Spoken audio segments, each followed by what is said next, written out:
हाय दोस्तों, कैसे हैं आप सभी लोग। आप सभी का हमारे यूट्यूब चैनल पे स्वागत है। तो आज हम भूगोल के प्रैक्टिस सेट डिस्कस करेंगे, जिसमें हम आज जलवायु विज्ञान का सब टॉपिक है वायुमंडलीय दाब और परिसंचरण। इसमें हम कुल 30 प्रश्न डिस्कस करेंगे। ये हमारा 9 नंबर का प्रैक्टिस सेट है और ये प्रैक्टिस सेट जो है हमारे आगामी परीक्षा टीजीटी पीजीटी जो भूगोल विषय है 2022 उसके लिए, जीआईसी प्रवक्ता, असिस्टेंट प्रोफेसर और नेट जेआरएफ के लिए महत्वपूर्ण है। तो इस जो ये वीडियो है इसकी पीडीएफ आप सभी को हमारे टेलीग्राम चैनल पे दे दी जाएगी और टेलीग्राम चैनल की लिंक हमने डिस्क्रिप्शन बॉक्स में दे रखी है। तो वहाँ जाकर टेलीग्राम चैनल ज्वाइन कर लीजिए और वीडियो को लाइक करें, अपने दोस्तों में अधिक से अधिक शेयर करें और जिन लोगों ने चैनल को अभी तक सब्सक्राइब नहीं किया है सब्सक्राइब भी कर लें।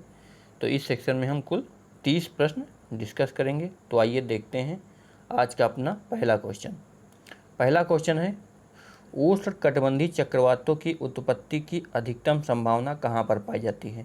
तो उष्णकटिबंधीय चक्रवातों की जो अधिकतम संभावना है यह उष्णकटिबंधीय अभिसरण क्षेत्र में पाई जाती है। इसका कारण यह है क्योंकि विषुवत रेखा पर कोरियालिस बल जो होता है शून्य होता है, जिसके कारण उष्णकटिबंधीय चक्रवात जो हैं नहीं बन पाते और कर्क रेखा और मकर रेखा पर भी जो है सामान्यतः उष्णकटिबंधीय अभिसरण क्षेत्र की अपेक्षा चक्रवातों की जो संभावना है कम रहती है।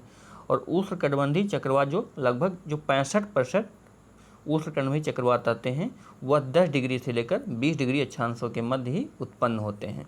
तो इसका आंसर हो जाएगा डी, उष्णकटिबंधीय अभिसरण क्षेत्र में। अगला है 2 नंबर क्वेश्चन है, सामान्यतः कितनी ऊंचाई पर जाने पर वायु भार में 1 मिलीबार की कमी आती है। तो सामान्यतः क्या होता है कि प्रत्येक 30 फुट ऊपर जैसे जैसे हम जाएंगे 1 मिलीबार प्रति 30 फुट पर कमी आती रहती है। तो इसका आंसर हो जाएगा डी, प्रत्येक 30 फुट पर। अगला हमारा क्वेश्चन है 3 नंबर है, उपोष्ण उच्च दाब जिसके कारण बनता है वह है। तो भूमध्य रेखा पर उष्ण निम्न दाब, इसके बाद लगभग ये 25 डिग्री नॉर्थ के आसपास उपोष्ण उच्च दाब और 25 डिग्री साउथ के उस आसपास जो है उपोष्ण उच्च दाब का निर्माण होता है। और इसका कारण क्या होता है, यह होता है अवरोही वायु। क्या होता है कि विषुवत रेखा से वायु का जो है आरोहण होता है, अर्थात ऊपर जाती हैं, और जो 25 डिग्री के आसपास क्या होता है वायु जो है नीचे आती है, अर्थात वायु जो है अवरोही होती है। तो इसका जो कारण है ये है डी, अवरोही वायु। अगला हमारा क्वेश्चन 4 नंबर है, निम्नलिखित में से किसके कारण उष्णकटिबंधीय चक्रवात जो है भूमध्य रेखा के निकट नहीं आते हैं। तो अभी हमने आपको बताया है उष्णकटिबंधीय चक्रवात जो हैं भूमध्य रेखा पर नहीं आते हैं। इसका कारण है जो कोरियालिस बल होता है ये क्षीण होता है, अर्थात जो है शून्य होता है। तो इसका आंसर हो जाएगा ए, क्षीण कोरियालिस बल। अगला है 5 नंबर क्वेश्चन है, पवनों में विक्षेप का नियम कहलाता है। तो पवनों में जो विक्षेप का नियम है ये फेरल का नियम कहलाता है। और फेरल का नियम क्या है, फेरल का नियम है जैसे उत्तरी गोलार्ध में जो प्रत्येक गतिशील वस्तु होती है यह अपने पथ के, जैसे ये उत्तरी गोलार्ध है और ये कोई वस्तु है ये गतिशील है, तो उत्तरी गोलार्ध में यदि है तो यह अपने दाईं ओर, और दक्षिणी गोलार्ध में जैसे कोई वस्तु है यह गतिशील है तो अपनी जो गति होती है उसके बाईं ओर मुड़ जाती है। यही फेरल का नियम है। तो इसका आंसर हो जाएगा बी, फेरल का नियम। 6 नंबर क्वेश्चन देखेंगे, निम्न में से कौन सा एक कारक प्रचलित पवन पेटियों के लिए उत्तरदायी है। तो प्रचलित पवन पेटियों के लिए जो सबसे उत्तरदायी कारक है वह है उच्च एवं निम्न दाब पेटियां। जैसे उच्च वायुदाब पेटी है और निम्न वायुदाब पेटी है, तो उच्च वायुदाब पेटी से निम्न वायुदाब पेटी की ओर वायु का जो है स्थानांतरण होता है। इससे जो पवन पेटियां बनती हैं, तो जो प्रचलित पवन पेटियां हैं इनके बनने में जो मुख्य कारण होता है उच्च और निम्न वायुदाब पेटियों का होता है। तो इसका आंसर हो जाएगा सी। अगला है 7 नंबर क्वेश्चन है, व्यापारिक हवाओं के अभिसरण का क्षेत्र क्या कहलाता है। तो व्यापारिक हवाओं का अभिसरण क्षेत्र है जो जैसे 0 डिग्री से लेकर 10 डिग्री नॉर्थ और 10 डिग्री साउथ के मध्य में जो व्यापारिक पवनें होती हैं इसको ITC-Z कहा जाता है। तो इसका आंसर हो जाएगा ए ITC-Z। अगला है 8 नंबर क्वेश्चन है, डोल ड्रम्स निम्नलिखित में से किन अक्षांशों के मध्य पाए जाते हैं। तो ड्रम्स होते हैं ये 5 डिग्री नॉर्थ से लेकर 5 डिग्री साउथ, अर्थात हमारा डी ऑप्शन सही हो जाएगा। यहाँ पर 2 की जगह डिग्री का लेना। 5 डिग्री नॉर्थ से लेकर 5 डिग्री साउथ के बीच में डोलड्रम्स पाए जाते हैं। डोलड्रम्स क्या होते हैं, भूमध्य रेखा के दोनों तरफ 5 डिग्री नॉर्थ और 5 डिग्री साउथ के मध्य जो होता है वायु जो होती है यह मतलब लगभग स्थिर अवस्था में पाई जाती है, जिससे डोलड्रम्स का निर्माण होता है। तो ये 5 डिग्री नॉर्थ से लेकर 5 डिग्री साउथ के मध्य में डोलड्रम्स पाए जाते हैं। अगला है 9 नंबर क्वेश्चन है, अंध महासागरीय उपोष्ण उच्च दाब पेटी को कहते हैं। तो अंध महासागरीय उपोष्ण उच्च दाब पेटी जो होती है ये जो है हैडली कोष कहलाता है। हैडली कोष, इसका आंसर हो जाएगा डी। हैडली कोष क्या होता है, जैसे भूमध्य रेखा है 0 डिग्री है और इसके बाद उच्च वायुदाब की पेटी होती है, फिर उपध्रुवी निम्न वायुदाब पेटी। तो भूमध्य रेखी जो निम्न वायुदाब की पेटी और उपोष्ण उच्च वायुदाब की पेटी के मध्य एक जो है सर्किल पाया जाता है, अर्थात जो सेल पाया जाता है उसको ही हैडली कोष कहते हैं। तो इसका आंसर हो जाएगा डी, हैडली कोष। अगला है 10 नंबर क्वेश्चन है, हैडली सेल में आरोही पवन पाई जाती है। तो हैडली सेल में जो आरोही पवन है ये अंतः उष्णकटिबंधीय अभिसरण क्षेत्र में पाई जाती है। तो इसका आंसर हो जाएगा डी। अगला है 11 नंबर क्वेश्चन है, हैडले द्वारा प्रस्तावित सिंगल सेल सर्कुलेशन मॉडल के अनुसार वैश्विक वायुमंडलीय परिसंचरण उत्पन्न करने वाला सर्वाधिक महत्वपूर्ण कारक कौन सा है। तो हैडले के द्वारा प्रस्तावित सिंगल सेल सर्कुलेशन मॉडल के अनुसार वैश्विक वायुमंडलीय परिसंचरण उत्पन्न करने वाला सर्वाधिक महत्वपूर्ण कारण जो है, इन्होंने बताया कि भूमध्य रेखा और ध्रुवीय जो उच्च वायुदाब पेटी है उनके मध्य में ताप के अंतर के कारण एक सेल का निर्माण होता है। इसको ही Hadley single cell circulation model कहा जाता है। तो इसका आंसर हो जाएगा बी, भूमध्य रेखा और ध्रुव के बीच तापमान अंतर।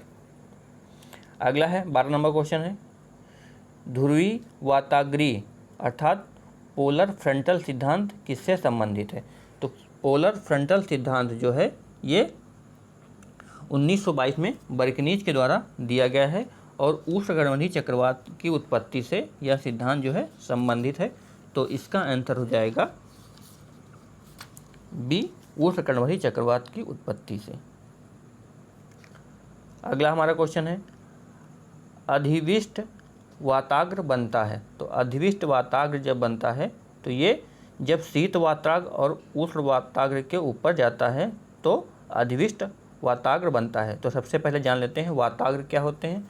तो वाताग्र जो होते हैं क्या होता है, जब किसी भूभाग में दो विभिन्न भौतिक गुणों वाली वायु राशियाँ, भौतिक गुण कौन कौन से, जैसे तापमान, वायुदाब और आर्द्रता आदि में जैसे पर्याप्त अंतर विद्यमान रहता है और ये एक दूसरे के निकट आती हैं, तो उनके मध्य में एक पृष्ठ का निर्माण हो जाता है जिसको ही वाताग्र कहते हैं। यह पृष्ठ जो होता है ढलुआ प्रकार का होता है।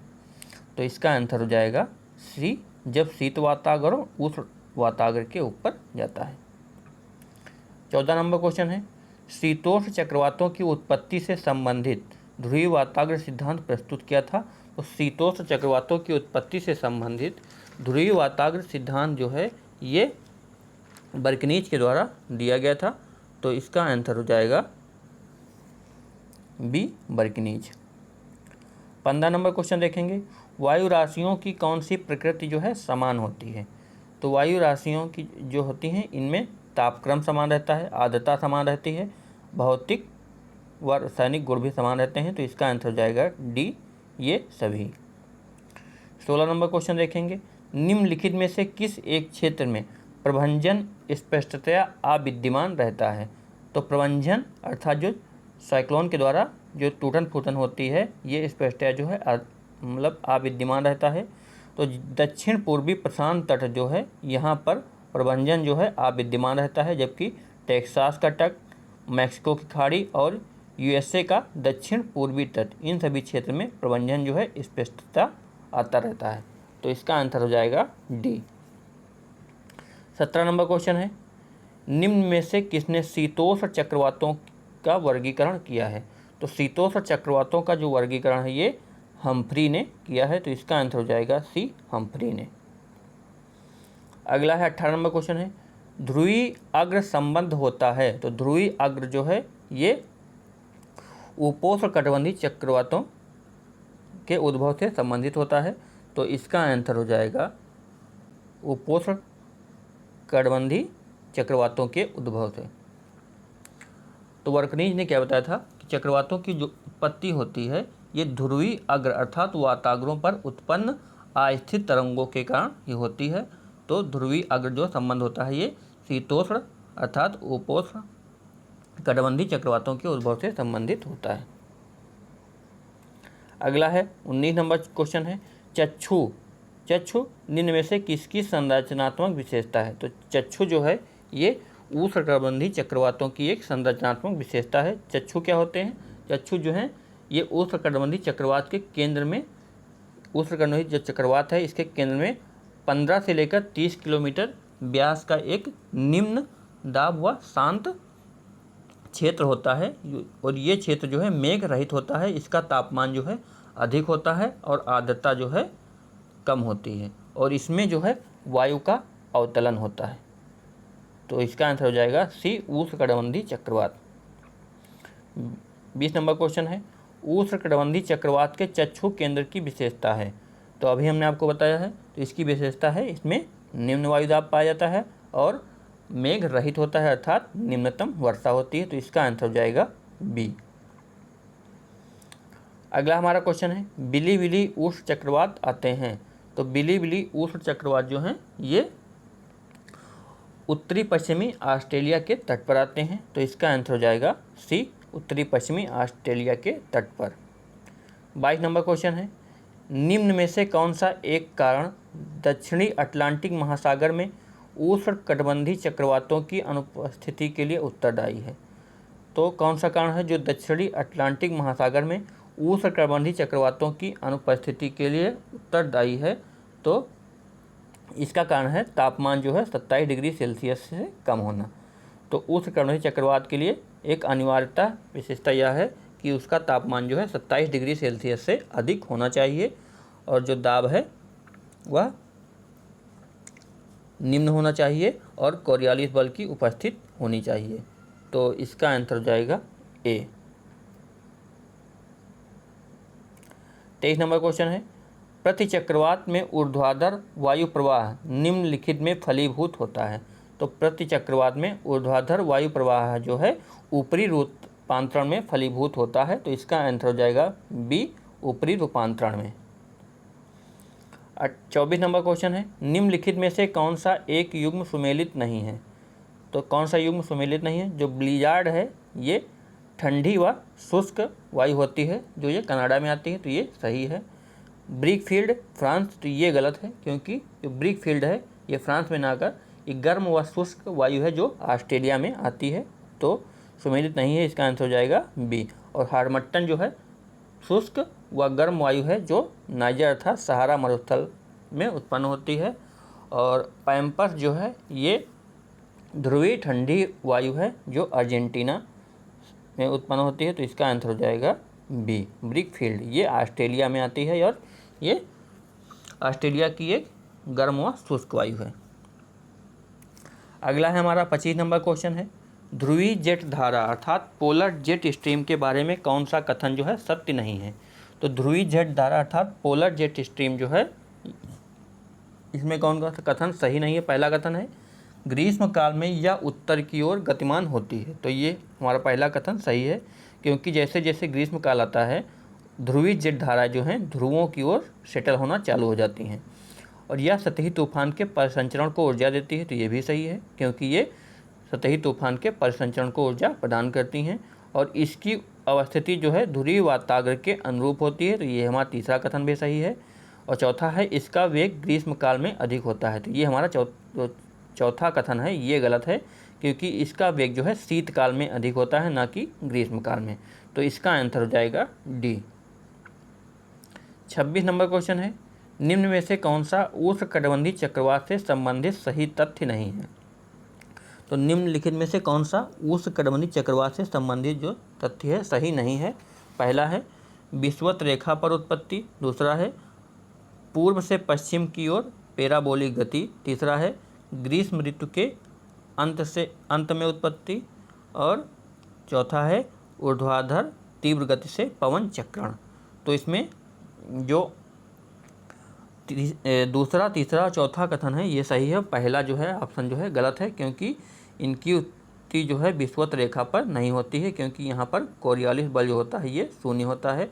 और जो इनका जो गति होती है पूरब से पश्चिम की ओर पैराबोलिक गति होती है, और ये ग्रीष्म ऋतु के अंत में उत्पन्न होते हैं, और इनकी जो ऊर्ध्वाधर गति है इसमें पवन चक्रण पाया जाता है। तो इसका आंसर हो जाएगा ए। 27 नंबर क्वेश्चन है, निम्नलिखित कथनों पर विचार कीजिए। पहला कथन है जेट सरिताएँ क्षोभ सीमा के तुंग के निकट अवस्थित होती हैं, और दूसरा है ध्रुवीय वाताग्र जेट सरिता वर्षव्यापी होती हैं, जबकि उपोष्ण जल सरिता शीतकाल केंद्रित अर्धवर्ष में ही उग्र होती हैं। तो इसमें हमारा पहला कथन है जेट सरिताएँ क्षोभ सीमा के तुंग के निकट अवस्थित होती हैं। तो जेट सरिताएँ जो हैं क्षोभ मंडल और समताप मंडल के मध्य में क्षोभ सीमा पर पाई जाती हैं। तो ये पहला हमारा कथन सही है। ध्रुवीय वाताग्र जेट सरिता वर्षव्यापी होती हैं। तो जो ध्रुवों के पास जो ध्रुवीय जेट होते हैं ये पूरे वर्ष पाई जाती हैं, जबकि उपोष्ण जल सरिता जो है शीतकाल केंद्रित अर्धवर्ष में ही पाई जाती हैं। तो ये भी कथन हमारा सही है। तो इसका आंसर हो जाएगा सी, 1 और 2 दोनों। 28 नंबर क्वेश्चन है, निम्नलिखित कथनों पर विचार कीजिए। पहला कथन है ग्रहीय पवन कोरियोलिस बल से प्रभावित हैं। तो ग्रहीय पवन जो हैं कोरियोलिस बल से प्रभावित होती हैं। तो ये हमारा पहला कथन सही है। और दूसरा है स्थानीय पवनों का सतत वेग और सतत दिशा होती। तो ये गलत है, क्योंकि स्थानीय पवनों को जो सतत वेग और सतत दिशा ये निरंतर बदलती रहती है। तो इसका जो हमारा पहला कथन सही है, दूसरा गलत है। तो इसका आंसर हो जाएगा केवल 1।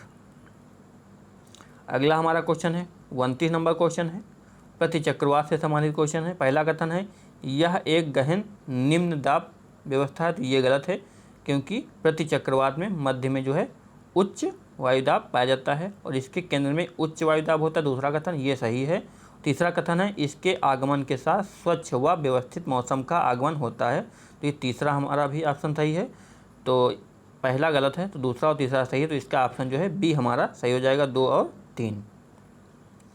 30 नंबर क्वेश्चन है, निम्नलिखित कथनों पर विचार कीजिए। पहला कथन है उष्णकटिबंधीय चक्रवात केवल उन्हीं महासागरीय क्षेत्रों में बनते हैं जहां समुद्री तापमान 33 डिग्री सेंटीग्रेड से अधिक होता है। तो ये हमारा कथन सही है। दूसरा है घूर्णी अवयव की प्राप्ति के लिए उष्णकटिबंधीय चक्रवातों की उत्पत्ति जो है भूमध्य रेखा के कम से कम 5 डिग्री नॉर्थ अथवा 5 डिग्री साउथ में अनिवार्यता होनी चाहिए। तो ये जो हमारा दूसरा कथन है ये गलत है। तो क्योंकि घूर्णी अवयव की प्राप्ति के लिए उष्णकटिबंधीय चक्रवातों की उत्पत्ति जो है भूमध्य रेखा से कम जो है ये कम से कम जो है 10 डिग्री नॉर्थ और 10 डिग्री साउथ होनी चाहिए। 5 डिग्री और नॉर्थ और साउथ के मध्य में जो होता है ये ITC जेट पाया जाता है, वहाँ पर उष्णकटिबंधीय चक्रवातों की उत्पत्ति नहीं होती है। तो इसमें हमारा पहला कथन सही है, दूसरा गलत है। तो इसका ऑप्शन हो जाएगा ए। तो ये कुल 30 क्वेश्चन थे। ये सेशन हमारा यहीं पर समाप्त होता है। अगले सेशन में हम कुछ महत्वपूर्ण प्रैक्टिस सेट लेकर आएंगे। तो जिन लोगों ने चैनल को सब्सक्राइब नहीं किया सब्सक्राइब कर लें, वीडियो को लाइक करें और शेयर करें। PDF के लिए हमारे टेलीग्राम चैनल को ज्वाइन कर लें, जिसकी लिंक हमने डिस्क्रिप्शन बॉक्स में दे रखी है। धन्यवाद।